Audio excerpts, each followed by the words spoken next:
15 సంవత్సరాలు ముఖ్యమంత్రిగా చేశారని గొప్పలు పలుకుతున్న చంద్రబాబు స్థానిక నేతలు చీటీలు రాసిస్తే అది నిజమా కాదా అని విచారించకుండా ఎమ్మెల్యేలపై విమర్శలు చేయడం సిగ్గుచేటని కర్నూలు జిల్లా పత్తికొండ ఎమ్మెల్యే కంగాటి శ్రీదేవమ్మ ఫైర్ అయ్యారు.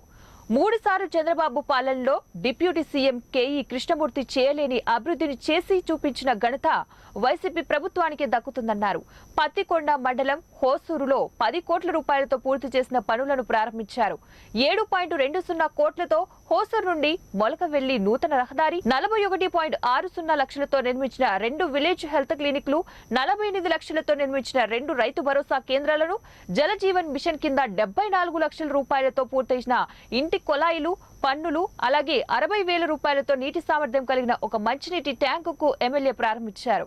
ఈ సందర్భంగా ఎమ్మెల్యే శ్రీదేవమ్మ మాట్లాడుతూ హోసూరును టీడీపీకి కంచుకోట అని చెప్పుకొని ఓటు బ్యాంకుగా వాడుకున్న టీడీపీ నేతలకు ఇక్కడ జరిగిన అభివృద్ధి కనిపించడం లేదా అని ప్రశ్నించారు. ఎమ్మెల్యే శ్రీదేవమ్మ మాట్లాడుతూ దూదేకొండ నుండి కొత్తపల్లి వరకు, హోసూరు నుండి కొట్టాల వరకు, తుగ్గలి మండలం రాతన నుండి రాతన కొత్తూరు గ్రామం వరకు, షబాష్పురం నుండి పైచింతలకొండ గ్రామం వరకు, పగిడి రాయి నుంచి కలచెట్ల వరకు, వెల్దుర్తి మండలంలో టోల్గేట్ నుండి గుంటుపల్లి గ్రామం వరకు, గోవర్ధనగిరి క్రాస్ నుండి పేరాముల గ్రామం వరకు, గోవర్ధనగిరి క్రాస్ నుండి ఎల్ కొట్టాల గ్రామం వరకు, గోవర్ధనగిరి నుండి లక్ష్మీపల్లి గ్రామానికి, వెల్దుర్తి నుండి రామలకోట డబుల్ రోడ్డు, మండల కేంద్రమైన వెల్దుర్తిలో 30 పడకల హాస్పిటల్, కృష్ణగిరి మండలంలో చుంచు ఎర్రగుడి గ్రామం నుండి రేగులపాడు బ్రిడ్జి, లక్కసాగరం క్రాస్ నుండి తెగదొడ్డి గ్రామం వరకు, మద్దికేర నుండి బొజ్జనానిపేట వరకు వేసిన కొత్త రోడ్ల లింకు రోడ్లు మీ ప్రభుత్వంలో వేశారా అంటూ సెటైర్లు వేశారు. ఇవన్నీ అభివృద్ధి కాదా అని తెలియజేశారు. హోసూరు నుండి కొట్టాల వరకు రోడ్లు వేసేందుకు ప్రభుత్వం 7.2 కోట్ల రూపాయలు విడుదల చేసినప్పటికీ బ్రిడ్జి ఎక్కువగా ఉండటం వల్ల నిధులు సరిపోలేదని, అవసరమైన నిధులు మరలా మంజూరు చేయించి రోడ్డు పూర్తి చేస్తామని ప్రజలకు హామీ ఇచ్చారు. ఇసుక దందా, జాబు కోసం డబ్బులు తీసుకున్నారని, అనవసరంగా ఆరోపణలు చేస్తూ లబ్ధి పొందారని, చిల్లర వేషాలు వేస్తున్నారని ఆరోపించారు. దమ్ముంటే తాను చేసిన అవినీతిని నిరూపించాలని టీడీపీ నేతలకు సవాల్ విసిరారు. 68 చెరువుల పనులు ఎవరి హయాంలో ఎంత చేశామో ఆధారాలతో సహా చర్చకు మేము సిద్ధం, మీరు సిద్ధమా అని తెలియజేశారు.